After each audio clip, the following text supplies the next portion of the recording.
The crackle of the fireplace filled the living room with an almost serene warmth as I sat in the armchair, staring into the flickering flames. On any other night, the fire might have been soothing, but tonight it served a far darker purpose.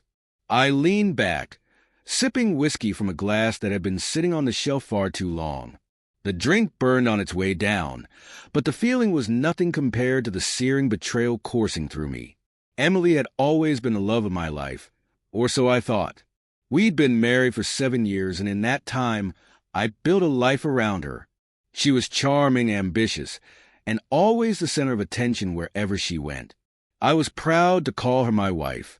That pride turned to ashes 3 days ago when I stumbled upon a series of messages on her laptop, left open in her rush to pack for her business trip. Those texts weren't work-related. Not unless her job description included secret rendezvous with someone named Greg. My heart sank as I read the explicit details of their plans, the hotel booking, and worse, her casual dismissal of me as nothing more than a boring safety net. It was as if my world had been yanked out from under me. I wanted to confront her right then and there, but something stopped me. Perhaps it was shock. Or maybe it was a realization that an impulsive confrontation would only lead to more lies. Instead, I decided to wait, to let the storm inside me brew until I could channel it into something decisive. Emily returned tonight, suitcase in hand, a glowing smile on her face as if nothing had happened. "Hey, babe, I missed you," she called out, kicking off her heels at the door. Her tone was sugary sweet, almost convincing enough to make me doubt what I knew, almost. "Hey!" I watched her from the armchair, taking another sip of whiskey. "Did you have a good trip?" I asked, my voice carefully neutral. She hesitated for the briefest moment, then recovered. "Yeah, it was productive. Exhausting, though." She made her way to the kitchen, undoubtedly expecting me to follow and help with her bags like I always did. But not tonight. When she noticed I hadn't moved, she glanced back. "You okay?" "Perfectly fine," I replied, letting my words hang in the air. My calmness seemed to unnerve her slightly, but she shrugged it off and busied herself unpacking. I waited until she had settled in, chatting away about her busy meetings and hectic schedule.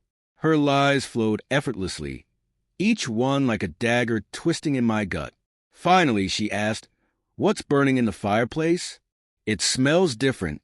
I leaned forward in the armchair, resting my elbows on my knees. "Why don't you take a look?" Her brow furrowed as she crossed the room to the hearth.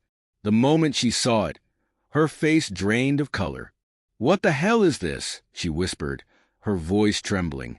The flames devoured the remnants of our wedding album, the photos curling and blackening as the fire consumed them, the box of keepsakes, our love letters, anniversary cards, and even the dried flowers from our wedding day lay next in line to feed the hungry blaze.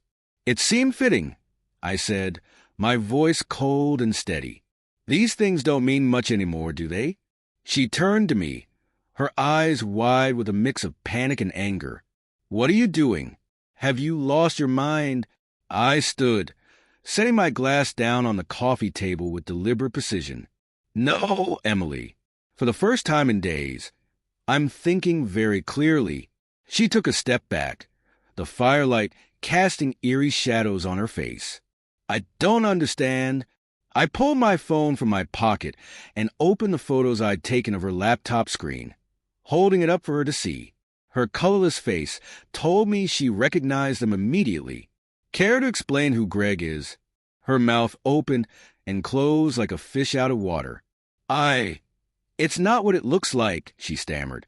"Really?" I said, raising an eyebrow. "Because it looks like you've been screwing him behind my back for God knows how long." "It was a mistake," she blurted out. "I was lonely, and you've been so distant lately." I laughed, a bitter sound that felt foreign even to me. "Distant? I've been working my ass off to build a life for us, to give you everything you wanted. But I guess that wasn't enough for you, was it?"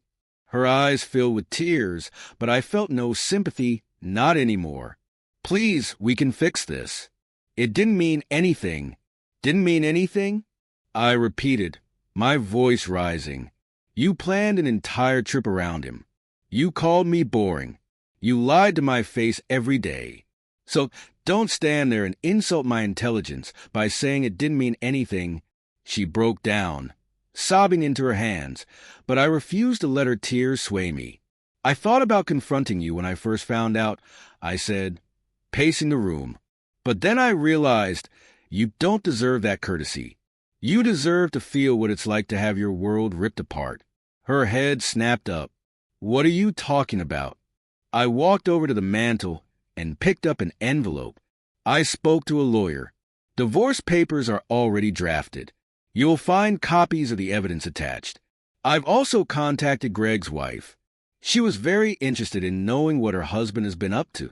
Her face twisted in horror. You didn't. Oh, I did. She's probably confronting him right about now. I placed the envelope onto the coffee table. Take a good look. You'll find it's more than fair. I'm not interested in revenge beyond this. I just want you out of my life.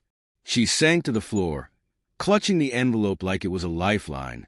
Please don't do this. I love you. You don't love me, I said, my voice icy. You love the comfort I provide and the stability. But you threw away the one thing I needed from you, loyalty.